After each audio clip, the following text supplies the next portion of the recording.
Au début des années 70, le destin décidera de croiser les chemins de 4 jeunes hommes, et leur vie en sera bouleversée. Ensemble, ils passeront de l'ombre à la lumière, de l'anonymat à la gloire, et l'art s'emparera de leurs âmes.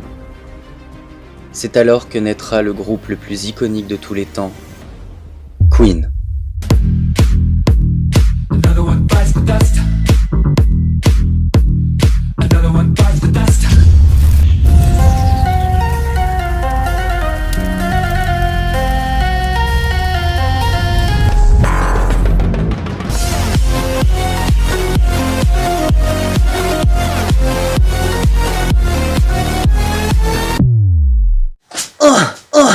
Salut bébé. Coucou. Bah alors, ça fait un mois qu'on s'est pas vu quand même. Pampan cucu, la grande roue, désabonne-toi. Non mais il m'est arrivé des trucs de bâtard pendant le mois de novembre. Franchement, j'avais un peu pas envie de tourner quoi. Clairement, je vais pas te mytho. Mais me revoilà, enfin. Abonnez-vous mes chéris si c'est pas encore fait en cliquant sur le bouton qui ressemble à ceci et qui est en fait en dessous de la vidéo.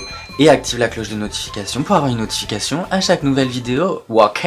Putain, j'ai pas perdu mon professionnalisme et ça quand même. J'achète. Si t'as cliqué sur la vidéo, tu sais de quoi on va parler, bien évidemment. Ouh. Et d'ailleurs, juste petit aparté, aujourd'hui, là, à l'heure où je tourne, on est le 24 novembre 2021 et ça fait 30 ans, jour pour jour, que Freddie Mercury est décédé. Si ça, c'est pas un signe, alors qu'est-ce donc? Le groupe va se former en 1970, mais avant de se former, il va se passer un truc de dingue qui prouve vraiment que parfois le destin fait bien les choses. À la fin des années 60, Brian May et Roger Taylor sont tous les deux guitaristes et batteurs dans un groupe londonien semi-pro qui s'appelle Smile. Et le chanteur et bassiste du groupe, lui, il s'appelle Tim Stafford. Je sais pas si je l'ai bien dit. Nope. Et à cette époque, Freddie Mercury, qui ne s'appelle pas encore Freddie Mercury, en réalité il s'appelle comme ceci. Il est le camarade de chambre de Tim. Donc en fait, il connaît le groupe Smile, il les suit, il est assez fan, franchement il les kiffe en vrai. En parallèle, il est aussi chanteur dans des groupes musicaux universitaires, tu vois un peu. Et Freddie, il a hyper envie de partager sa fibre artistique et son talent avec le groupe Smile pour avancer tous ensemble et aller plus loin. Mais manque de bol pour lui du coup, et en même temps grande chance, Tim quitte le groupe Smile pour un autre groupe. Le bâtard. Freddie du coup est un peu dégoûté et il sent que Brian et Roger... Non, on va l'appeler Roger, on va le dire à la française, c'est encore plus drôle. Il sent que Brian et Roger sont carrément en PLS, donc il leur remonte le moral pour qu'ils lâchent pas l'affaire quoi, pour qu'ils continuent leur art. Et donc, de fil en aiguille, Freddie devient le chanteur du groupe Smile. Freddie va vouloir changer le nom du groupe Smile, parce que nouveau départ, hein, donc nouveau nom. Il va vouloir trouver un nom qui soit assez court, simple à retenir, stylé, et il veut surtout quelque chose de scandaleux parce que il est scandaleux hein, clairement, Freddie Mercury, on va pas se mytho, et c'est pour ça que le groupe Smile va changer de nom pour s'appeler Queen. Et en plus ça lui tient à fond à cœur parce que Queen veut dire reine en anglais, et en argot britannique ça signifie aussi tout ce qui est LGBT, homosexualité et tout le bordel. Bon, pour un groupe masculin de rock à l'époque c'est très scandaleux, et on sent déjà que Freddie allait un jour ou l'autre faire son coming out. Le soleil est parmi nous, coucou Freddie. Mais en fait le soleil là ça va pas. C'est chiant, ça pète mon éclairage, non? Oh on s'en fout, non? Oh, on s'en fout. Freddie Mercury, lui, il est pas du tout bassiste, juste chanteur, donc ils ont plus de bassiste. Et ça les fait un peu chier. Donc ce qu'ils vont décider de faire tous ensemble, c'est de faire passer des auditions à plein de gars. Au début, ils vont retenir un gars qui va jouer avec eux pendant quelques mois.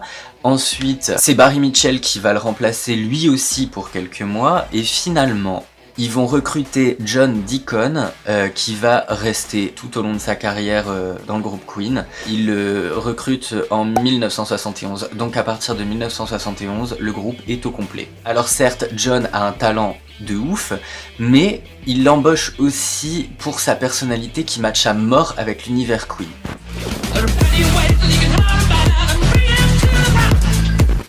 Peu de temps après leur rencontre avec John, ils vont commencer à bosser sur leur premier album. Les mecs ils sont grave chauds. Cet album sortira 2 ans plus tard, en 1973, Et clairement, les critiques sont hyper positives. Les magazines spécialisés vont l'encenser de ouf, ils lui font des critiques de bâtard, mais le problème c'est que le public n'est pas au rendez-vous. Ils sont pas trop captivés. Et ce premier album respire clairement le heavy metal et le rock progressif. L'année d'après, en 1974, ils sortent un deuxième album qui s'appelle Queen 2. Quelle imagination! Et c'est là que ça décolle.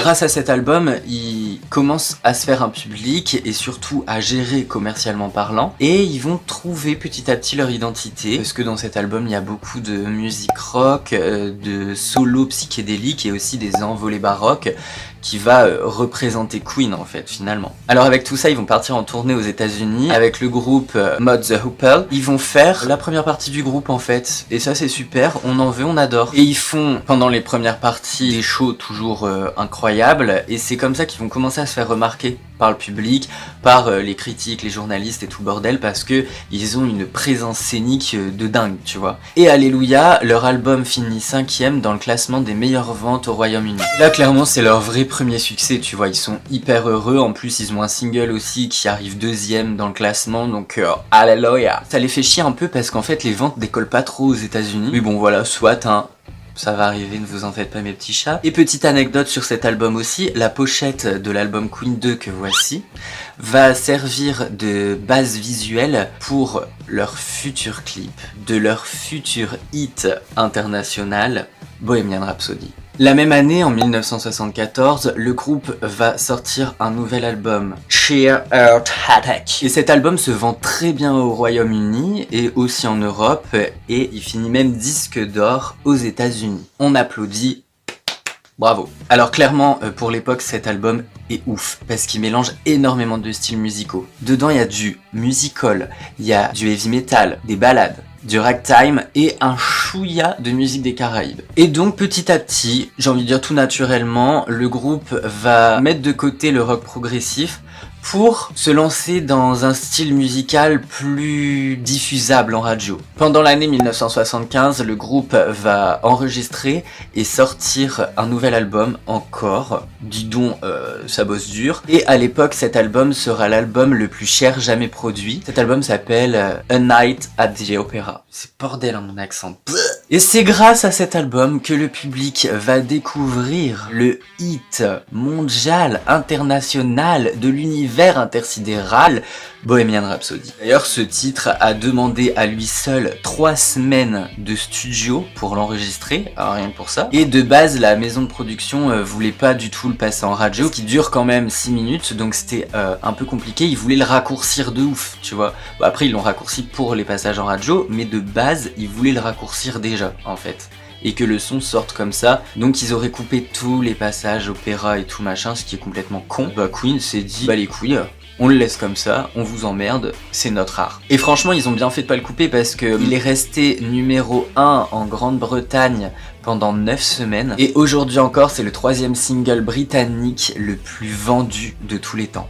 Alors l'album, clairement, c'est un succès mondial. Il est même triple disque de platine aux États-Unis. Queen devient alors un groupe mondialement connu et s'offre les plus grandes scènes et les foules se déchaînent.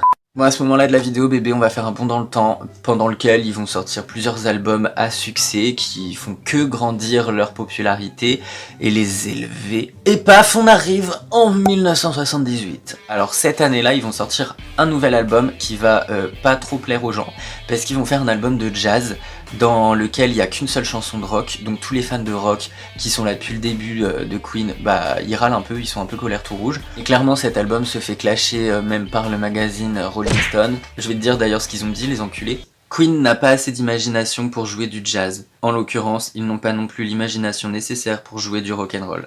Dans cet album, par exemple, il y a la chanson Mustapha qui est une chanson un peu orientale, et en fait Freddie Mercury chante dans une langue complètement inventée, genre elle n'existe pas, c'est juste des consonances en fait. Suite à tout ce bordel, ils vont faire une promo à Wimbledon. En fait, pendant cette promo, 5 femmes vont rouler à poil sur des vélos et faire le tour du stade. Et en fait, les images filmées vont être gardées pour le clip Bicycle Race, qui sera d'ailleurs censuré au Royaume-Uni. Les gens à qui ils ont loué les vélos, donc la société, va péter un boulard parce que c'était pas prévu que des femmes à poil roulent sur les vélos.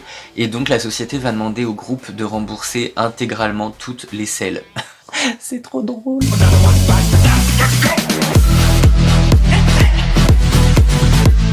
En 1980, le groupe va sortir l'album The Game, qui sera leur album le mieux vendu, à part les compilations, et c'est aussi leur plus gros succès aux États-Unis. Et c'est pour cet album qu'ils vont utiliser pour la première fois des synthétiseurs, et dans cet album on retrouve par exemple la chanson Another War One Beat the Dust, qui a fait un carton monumental, qui je crois même est leur meilleur single, et en fait ce titre a failli passer inaperçu. Mais par chance, ils ont fait la rencontre d'une immense star, je te raconterai ça dans les anecdotes. La même année, Queen va sortir son premier album de compilation. Alors c'est clairement un méga giga carton, d'ailleurs l'album va rester numéro 1 pendant un certain temps en Angleterre, il restera dans le classement des meilleures ventes pendant 10 ans. C'est l'album le mieux vendu de l'histoire de l'Angleterre jusqu'au moins 2007. En 1981, Roger Taylor va sortir son premier album solo. Alors là, les rumeurs vont de bon train.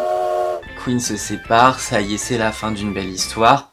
N'importe quoi les gars, ils ne se séparent pas du tout. Et d'ailleurs la même année, ils vont battre un record mondial d'influence à Sao Paulo. Parce qu'ils vont réunir en une seule soirée 130 000 spectateurs. C'est d'ailleurs le premier groupe à partir en tournée dans cette partie du monde. Pendant 2 ans, le groupe va travailler en studio pour sortir un nouvel album qui est basé sur de la musique plus disco, funk, tu vois, donc pas trop rock. Et ils vont décider aussi en 83 de pas partir en tournée. Et à la place de partir en tournée, ils vont travailler sur l'album The Works, qui est clairement un pont entre l'univers rock et l'univers pop. Et là, ils vont partir sur la pop avec des sons comme Radio Gaga ou I Want to Break Free. D'ailleurs, le clip de I Want to Break Free est une parodie de la série Coronation Street. Et en fait, le public va pas voir la ref parce que comme ils sont tous travestis là-dedans, ils vont pas comprendre les gens quand ils vont voir le clip. Et donc, ils vont crier au scandale et à la débauche.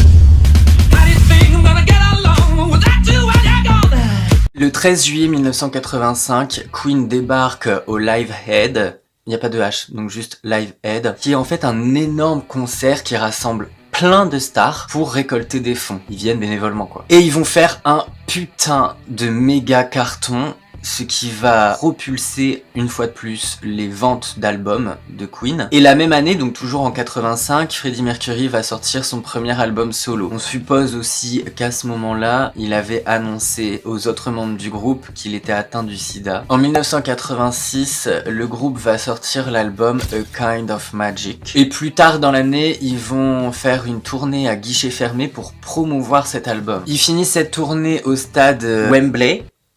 Et ce live va être filmé, il va sortir en VHS et plus tard en DVD. Les 2 soirs de concert, le stade affiche complet. Alors Queen va négocier pour refaire une date dans le même stade pour que les gens qui n'ont pas pu avoir de place puissent quand même venir les voir. Le problème c'est qu'il y a déjà un truc de prévu. Donc ils vont se rabattre sur... c'est quoi le nom? Je ne sais plus le dire. Le parc là. Et en 2 heures, les 125 000 places seront vendues. Et pour l'instant, personne le sait, mais le public est en train de se précipiter pour venir voir l'ultime concert de Queen.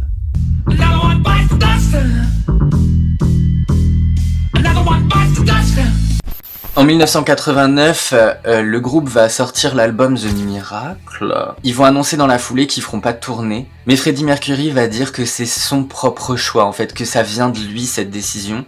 Alors du coup, encore une fois, les rumeurs de séparation, c'est reparti, mais il y a aussi en même temps à ça des rumeurs de maladies qui vont se mêler. Et les gens vont commencer à blablater en lançant une rumeur comme quoi Freddie Mercury aurait le sida. Clairement, ils avaient raison, Freddie va démentir tout ça, il va toujours le nier. Et en 91, le groupe va sortir l'album Innuendo, dans lequel se trouve la fameuse chanson The Show Must Go On.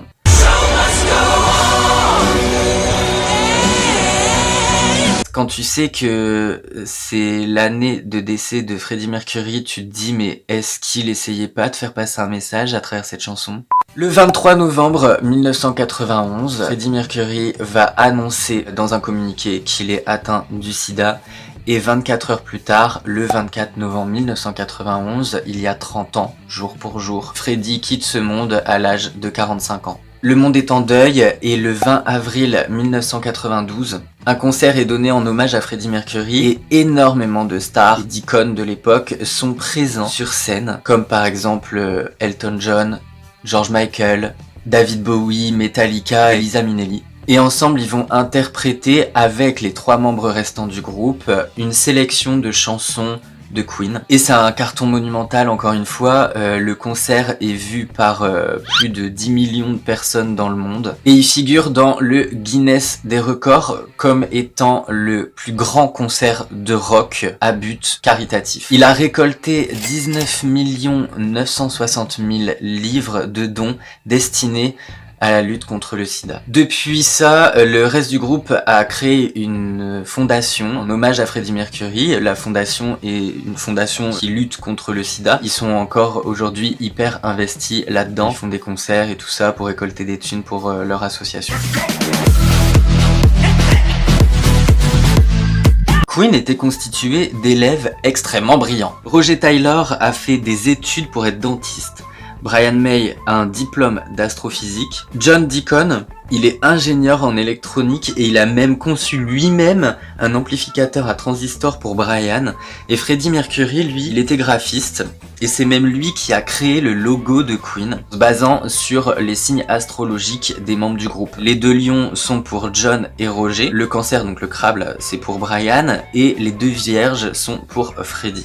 Pendant un passage de la tournée The Game en 1980, une immense star est présente dans la salle. Cette star va entendre le titre Another One Bites the Dust et elle va surkiffer. Et donc cette star va aller voir le groupe après pour leur dire les gars, faut la sortir en single, c'est obligé, ça va faire un putain de carton. Sauf que Roger Taylor il est pas du tout chaud, il se dit ouais non c'est n'importe quoi, ça va être un flop. Mais ils vont finir par écouter cette star qui n'est autre que Michael Jackson et ça va être leur plus gros carton, qui sera vendu à plus de 7 millions d'exemplaires, franchement merci merci MJ quoi. Freddie Mercury chantait avec un micro raccourci, un pied à micro raccourci sur scène. Pourquoi? Je vais te le dire tout de suite.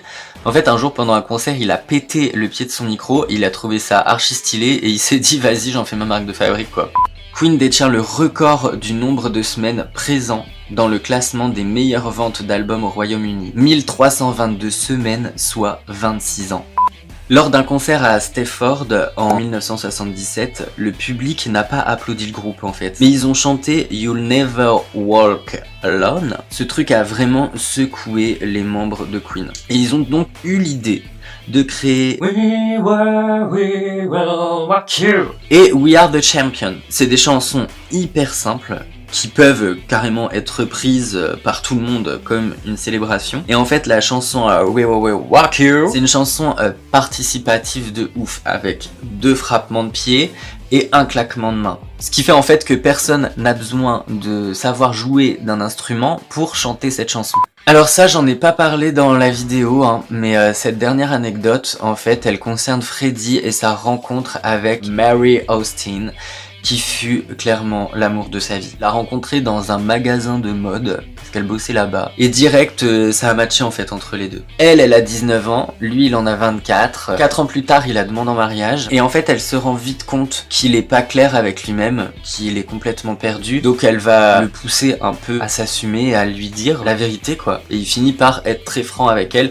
et à lui dire que oui en fait il aime les hommes. Et au moment où il va assumer grâce à Marie hein, finalement son homosexualité, bah ils vont se séparer mais ils vont rester extrêmement proche jusqu'à la fin de sa vie. Et va rencontrer Jim Houghton qui sera son compagnon en 1991 jusqu'à son décès. Et Freddie Mercury aussi va écrire une chanson pour Mary qui s'appelle Love of My Life. Le public la surkiffe, tout le monde la connaît, tout le monde la chante. Et ça va le bouleverser émotionnellement parlant parce que en fait pour lui c'était une déclaration d'amour très personnelle.